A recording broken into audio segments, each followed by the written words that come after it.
ગુજરાત પ્રવાસના જે બીજા દિવસે પીએમ મોદીએ ગાંધીનગર જિલ્લા પંચાયતથી મહાત્મા મંદિર સુધી 2.5 કિલોમીટરનો રોડ શો કર્યો હતો।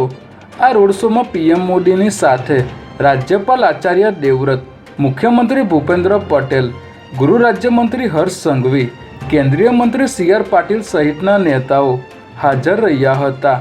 ગાંધીનગરમાં રોડ શો બાદ પીએમ મોદીએ મહાત્મા મંદિરમાં સંબોધન કરી પાકિસ્તાન પર અનેક પ્રહારો કર્યા હતા। સાથે જ ₹5,536 કરોડના વિવિધ વિકાસ કાર્યોનું લોકાર્પણ અને ખાતમુહૂર્ત કર્યું હતું।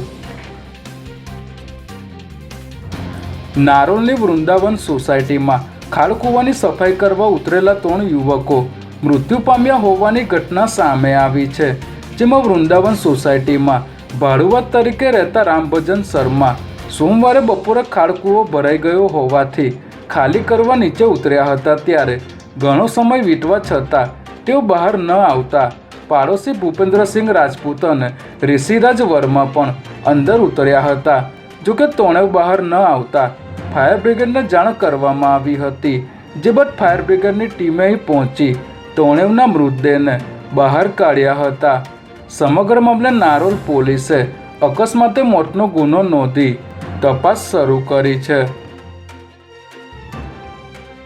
તેરા તુજકો અર્પણ કાર્યક્રમ હેઠળ ઝોન 1ના 7 પોલીસ સ્ટેશન દ્વારા 38,282 મોબાઈલ ફોન મૂળ માલિકોને પરત કરાયા છે।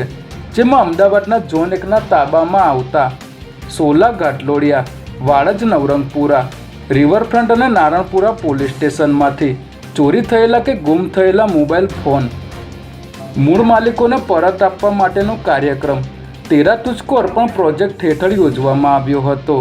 જેમાં 38 લાખની કિંમતના 282 મોબાઈલ ફોન તેમના મૂળ માલિકને પરત કરવામાં આવ્યા હતા।